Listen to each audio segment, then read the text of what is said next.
The Iraqi government appears to suffer a major setback in its fight against ISIL. Fighters from the armed group take control of key areas in the city of Ramadi, the capital of Iraq's largest province. So were the reports of ISIL's demise premature, and can the Iraqi government still win back large areas of the country now under the group's control? This is Inside Story.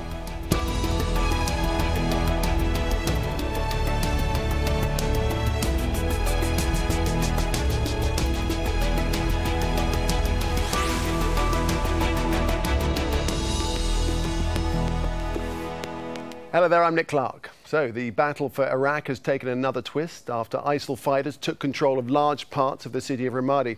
It happened just weeks after Iraqi forces took the city of Tikrit and look set to march on other ISIL strongholds in Anbar province.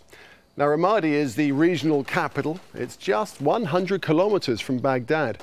On Friday, ISIL fighters used multiple suicide attacks to break through defenses and capture government buildings in the city. The city's authorities say their appeals for help were largely ignored by the government in Baghdad. People are continuing to escape from Ramadi. More than 100,000 have left in the last month alone. ISIL has been in control of most of Anbar province since last year, after suffering some recent military setbacks, including reports that some of its leaders have been killed or injured. ISIL can now claim a major victory. All right, let's bring in our guests for this show in Baghdad. We are joined by Al-Jaberi, who's a member of the Iraqi National Assembly. In London, Fawaz Gerges, chairman of Contemporary Middle East Studies at the London School of Economics and Political Science. And with me right here in the studio, security expert Martin Reardon, senior vice president of the Soufan Group. Welcome, gentlemen, to you all. We'll get the view from Baghdad in just a moment, but I just want to set the scene here and get a sense of how critical this situation is. Fawaz Gerges, what's your thought? My thoughts is that ISIL is not just expanding in Iraq, in Ramadi. It's also expanding in Syria. We keep talking about Ramadi and the Anbar province. We're not talking about what's happening in Deir ez-Zor. We're not talking about what's happening in Palmyra. We're not talking about what's happening in eastern Homs. Despite major setbacks, as you just suggested, that ISIL has suffered in the last few months, in Kobani in Syria, in Tikrit, there is something we need to take into account. It is resilient, it is adaptive, it is dynamic, it's agile. It has been able to exploit the weak spots, the weak links, both in Iraq and Syria, and not only survive and resist, but expand. How do we explain this particular resilience? We explain it that the Iraqi government does not have a clear strategy. The Iraqi government has not been able to use all elements of its power. You have major political and social differences between the so-called Al-Hashd al-Sha'bi, the Shiite militias, and the Sunni communities. Okay, we'll go. I'll tell you what, Fawaz, we'll go into the whys and wherefores as the show goes on. Let's just paint the picture a little bit more. Martin Reardon here in the studio. Were you surprised by this latest attack and seeming success on Ramadi? I was. This is, you know, looking at recent successes of the fighting up north, and then all of a sudden, ISIS has come back down south in Ramadi. The significance is, I think, despite all the airstrikes that took a heavy toll on their forces. Recent gains by the Iraqi forces elsewhere, they're still there, and they've proven that with Ramadi. And just 100 kilometers from Baghdad, how serious is it? That's very serious. If Ramadi falls, there's a clear line into Baghdad for ISIS. Will they get all the way to the city? Not necessarily, but as long as they can threaten Baghdad, that keeps the focus off the north, in Beji and the eventual assault on Mosul. That keeps the Iraqi forces off focus or off balance. All right, well, let's go to Baghdad now, and Al-Jaberi. You're right there in Parliament, in the heart of things. This is an extremely dangerous situation, isn't it? It is indeed. It's a very dangerous situation in Ramadi and all Anbar province. As you know, ISIL is start the huge attack against Ramadi since 1 month. They did a huge offensive attack on Ramadi center, and they took a lot of neighborhood. But since that time, we don't see a serious action to recapture the occupied area from ISIL by the Iraqi government and by the local security forces. So yesterday they did another attack, and they took over the building of the government compound, and they took over the downtown of Ramadi, and now they are occupied all Ramadi center and the neighborhood. And in the same time, we have a huge flood by the local people from Ramadi toward the neighbor district, who are still a little bit safe, like Khaldiya, like Amiriyat al-Fallujah. Unfortunately, the Iraqi government, they don't let people come and cross the bridge, the little bridge the small bridge still exists between Fallujah and Baghdad, which called Bzebes. The Iraqi forces, they closed this in the face of Iraqi people, and Mr. Al-Jaberi, they stopped them from coming to Baghdad. I just want to ask you one thing. Yes. Weren't we being told that the fight against ISIL was progressing, that it was doing well? How has this happened? No, this is not true. The fighting against ISIL is not progressing. It's in the same situation. ISIL, they get ground day after day. There is no coordination between the central government and the local fighters. The local fighters, they have a huge shortage in the weapons, and the ammunitions, and the number of individuals. You know, the U.S. Advisors, they train thousands of people from the local people, from Anbar.People, but these people, they still waiting to give them the weapons and to include them in the security forces. So you think the government should be arming? You think the government should be arming the local people, the local Sunni tribes? Of course, because they don't have other possibility to get the weapons. If the only people who can give the weapons is the government, the Ministry of Defense, the Ministry of Interior. But unfortunately, the Ministry of Defense, the Ministry of Interior, they don't give these people till now the weapons. They promise us that they will start next week to give them weapons, light weapons, but still we are not sure if they will give them or not, because only we get promises since month and month. Okay, Martin Reardon here in the studio. Promises for months and months. The government should trust the local people. Why isn't this happening? Again, it goes back to the Shia-Sunni conflict we've had for ages there. I agree completely with Mr. Al-Jaberi. Without arming the Sunni tribes, the Iraqi forces really are going to have a hard time with any victories in Anbar. The key to winning in Anbar is to get the Sunni tribes on their side. If that doesn't happen, it's going to be an even longer and even costlier battle to retake lost ground. So why don't the government do it? Why doesn't the government arm the Sunni tribes? It's a matter of trust. And again, you're looking at a Shia minority that's running the country, Sunni majority.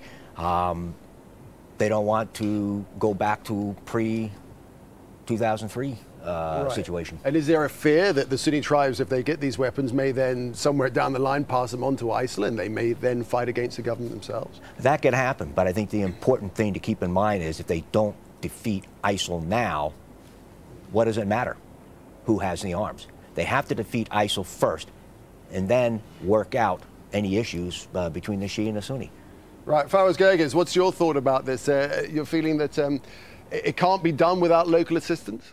Well, absolutely. I mean, it's a local strategy. You have to apply all elements of your power. You have to bridge the divide between the Shiite militias and the Sunni tribes. You have also to convince the Kurds to be part of your strategy. And the reality is there are vulnerabilities. There are major cleavages. A minute ago, we were talking about why ISIL has been able to be adaptive and dynamic, because it has been able to exploit the tensions, the contradictions within Iraq itself. Because neither the Shiites nor the Sunnis see eye to eye on how to fight this particular war.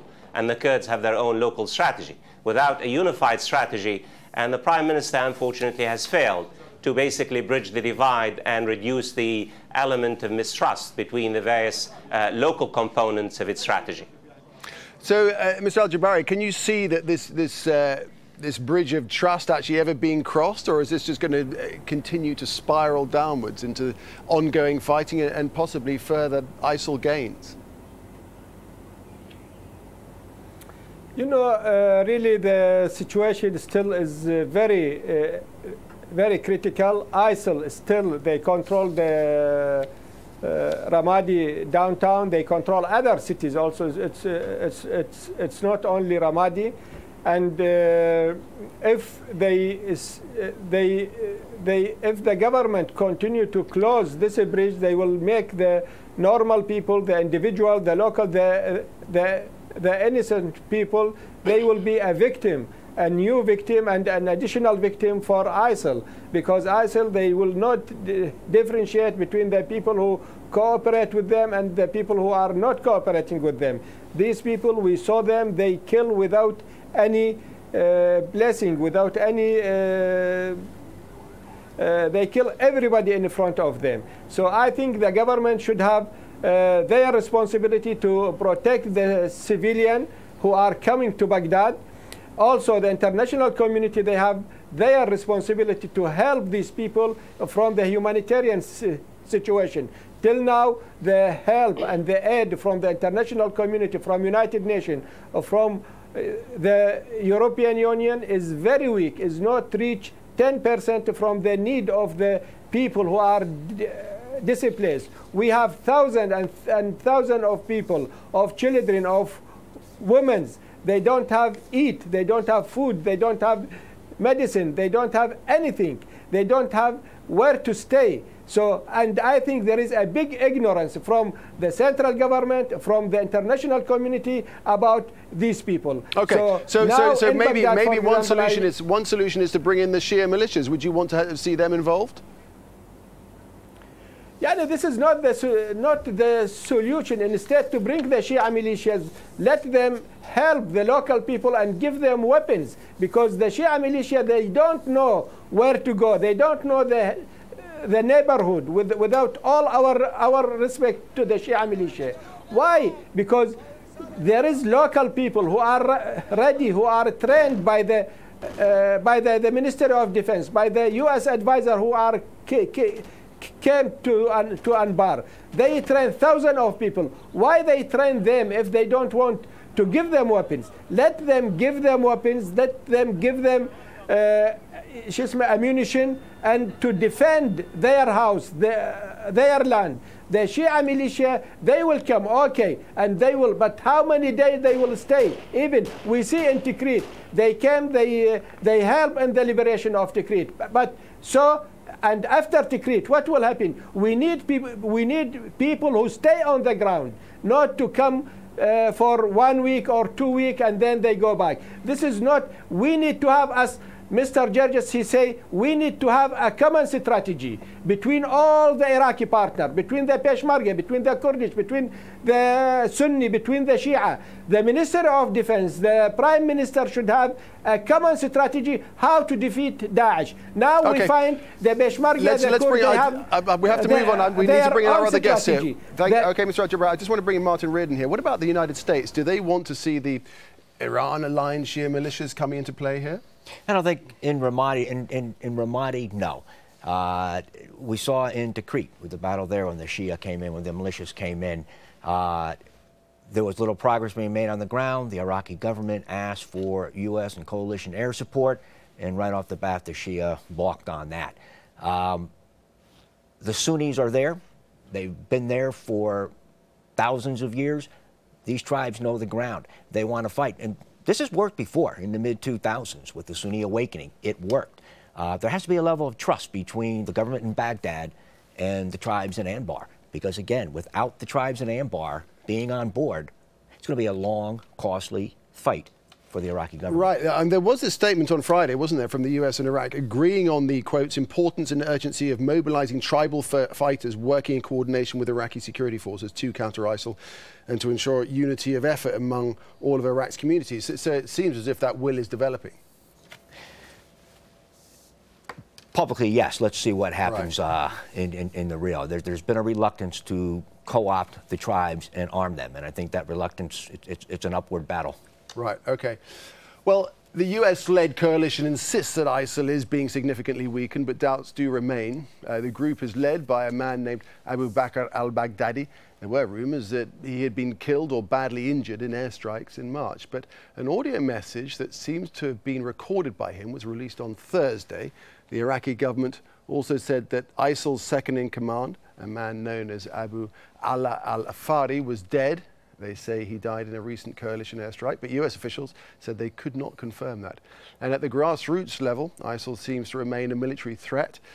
Thousands of fighters continue to join the group, some lured by its sophisticated social media campaigns. And Fawaz Gerges, this is half the problem, isn't it? Because you kind of squash ISIL in one area and they pop up somewhere else, and the whole issue of recruitment is not a problem for them. It really is. I mean, I think you put your finger on the pulse of the challenge facing Iraq and Syria and other theaters. First of all, we're going round and round the big question. The question in Iraq and Syria is not military, it's political. There is a huge massive political divide among the various political communities. And the Prime Minister has not been able to really basically reduce the tensions between Al-Hashd al-Sha'bi, the Shiite militias, and the Sunni tribes, let alone the Kurds, point one. Point two, if we really want to understand why ISIS is doing what it's doing in Ramadi and other places, its strategic message that basically it's about recruitment, it's about social co-option, it's about reaching basically its social base. It's one to tell the world we're not only resisting, we are winning. We are a winning horse, because this brings it more followers, more recruitment, and that's why basically the offenses are here and there, because this plays into their strategic message about the fact that ISIL is staying, and ISIL is durable, and ISIL is winning as well. Martin, the manner in which ISIL made these gains in Ramadi, briefly, how did they go about it, and what does it say about their organization and their current strength, indeed? Well, militarily, on the ground, they are still a force to be reckoned with. Thursday night's attack, their armored bulldozers, a number of suicide bombings. The Iraqi forces, the police and the military forces there retreated. They're intimidating. They're intimidating because they've had success after success on the ground. They'll have some losses, but then gains elsewhere. And they're violent. They're intimidating to their opponents. And Mr. Al-Jaberi, what is your sense about the US airstrikes? Because you get a feeling, although they've certainly increased in recent hours by all accounts, but you get a sense that they have diminished in recent weeks. Is that the case, and has that made a difference? No, I think the U.S. strike is very effective, really. But we we're asking for more air strikes because it's very, very effective, and it's always they reach the target. But we need more participation from the international coalition to do more strike against Daesh. Sometimes we give them the target, but it's some delay in taking action. But in general, they are doing very well, and they are very helpful in reality, the U.S. Army. Fawaz Gerges, I see you don't wholly agree with that. Well, more than 6,000 American airstrikes, more than 6,000. Thousands of ISIL followers have been killed, major setbacks. Yet ISIL continues to go on the offensive. It's a dynamic force. And more importantly, look, all of us now, the entire world is talking about the narrative. They have succeeded in seizing the narrative. The American general in charge of the Iraq campaign says, well, these are tactical wins on the part of ISIL. They won't last. Well, he misses a big point. This is not about tactical and strategic, because they're winning the strategic message They are seizing and gaining the narrative, hearts and minds, telling their followers, we are here to stay, we are winning, both in Palmyra, both in Deir ez-Zor, and both also in Dayali and Anbar. And that's what we're missing, that this is not just about battles, it's about narratives. And yes, in terms of narratives, in fact, ISIL is winning, and the American airstrikes are very, very ineffective, unfortunately. Al-Jaberi, do you want to come back to that? In reality, I don't know about the effective of the airstrike in Syria, but in Ramadi, in Anbar, I can confirm that the U.S. strike are very effective. But again, it's not enough only the airstrike. If we don't have people on the ground who can follow the successful airstrike and to take the ground, the airstrike will be not useful. But in general, I can confirm the ISIL, the only thing they scared from it is the airstrike, because they don't have the same weapons. But in the otherwise on the ground, they don't scared from anything. They don't scared from the tank. They don't scared from the people. Okay. The only thing they scared from it is the airstrike, and the airstrike in Ramadi, especially yesterday and today, and in the last Mr. Jaberi, few weeks, are very effective. I need to jump in there because we've only got a couple of minutes left, and I just wanted to ask you, so this question of distrust that we've been discussing, can you say that Sunni tribes, if they were armed, they will fight for the government? They won't. People doubt that would be the case. Will they fight for the government against ISIL? You know, the Sunni tribe, they will fight for themselves, to defend themselves. Who are the victim for ISIL now? It's the Sunni tribes. They lost everything. You know, we lost everything almost. 90% from our people, they are displaced. So we are defending our land. We are defending ourselves, our house, our children, our families. We asking for help from the government, from the international community. We ask everybody to help us, but unfortunately, no one help us. We are gaining only promising. So we are ready to fight, because we fight to defend ourselves. It's, we fight to keep our land, to keep our families, to give our, now since 2 years, our children, they don't have education, they don't have health service, they live miserably. Okay. We are in the 21st century. Mr. Al-Jaberi, thank you for that. Potable water to drink. Thank you for that. I'm just going to bring in Martin Reardon now. Fawaz Gerges talking a little bit earlier about ISIL seizing the narrative and winning that kind of publicity war. How can the narrative be won back? That's the hard part, and Mr. Gerges is correct. They have seized a narrative. The counter-narrative, it's hard for governments to counter a narrative because there's an automatic level of distrust.